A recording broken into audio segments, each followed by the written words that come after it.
Ladies and gentlemen, family, don't ask me for God, please. I'm not in the mood. I know you have seen this video. And well, the jokes can continue. In fact, I saw some people, they've already done a high picture for it. They've done a high picture of this man that is standing up to, he's a thief. I call him man, but he's alleged thief. I say alleged for various reasons I'm going to mention. But standing up to them, and a lot of people I saw a lot of comments, and it just made me think.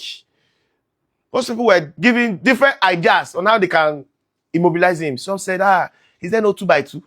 Some say, they should go and bust glass inside the sack and throw it. Different creative suggestions on how to catch and immobilize. And I'm all for that. Because still yesterday, they said one guy should open what he's carried, and he brought out cutlass. And today we've seen another. So almost as if they're informing themselves. But that's not what I want to talk about. I want to talk about the fact that, do we realize that we are living in a country that is a free-for-all, one that anything can happen? And that's why you would expect that people who are caught doing something wrong, they are reacting. Because what else would they do? Now, imagine we had the same energy for our government. Just imagine for 1 second that we did. You know, Nigerians like to say that we hate bad shit. But we only hate bad shit when it's done by a poor person, someone that you don't like, or someone that's not your pastor, or imam, as the case may be. Someone you hold in high regard, pretty much. Someone who you hold in high regard, if the person does something, you almost always ignore. And we're all guilty of this. Because why are we making fun of people who are caught stealing something so trivial, and we are ready to even lynch them? I know we've done a lot of videos where they're dancing, and we're like, okay, that's even better than killing them. But just last week, a boy was in uni.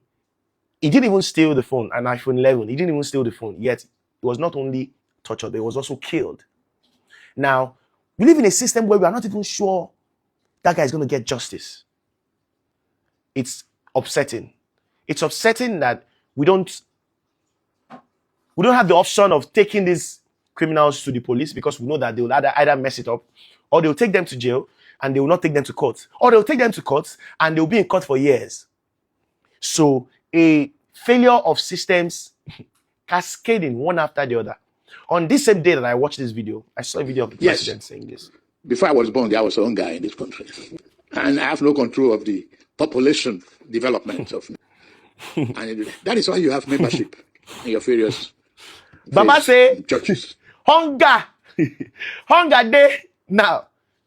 Hunger don't day since before even in day. That's an octogenarian. If I'm not correct me if I'm wrong. Octogenarian, that's where you have or just that you have been here. He said that they have been hungry since before he was here. And if you think you have seen hunger is still coming. Hunger is still coming. That's the prophecy that Presido is giving.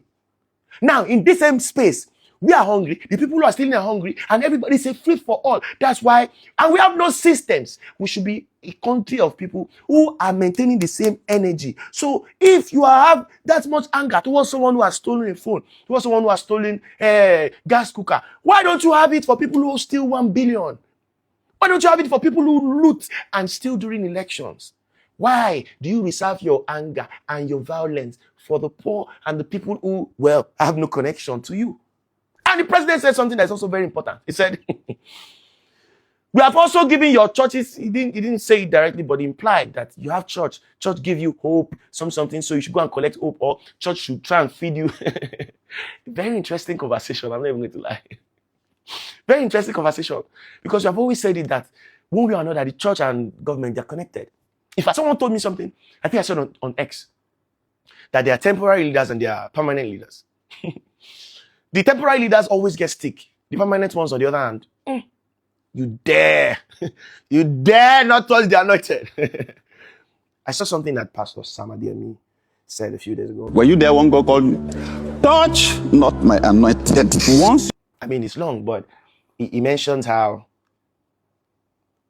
much of a loophole that statement, do not touch my anointed, is. Because I'm not sure I explained temporary and permanent. But temporary is, I mean, The governors, presidents go because they come and they go.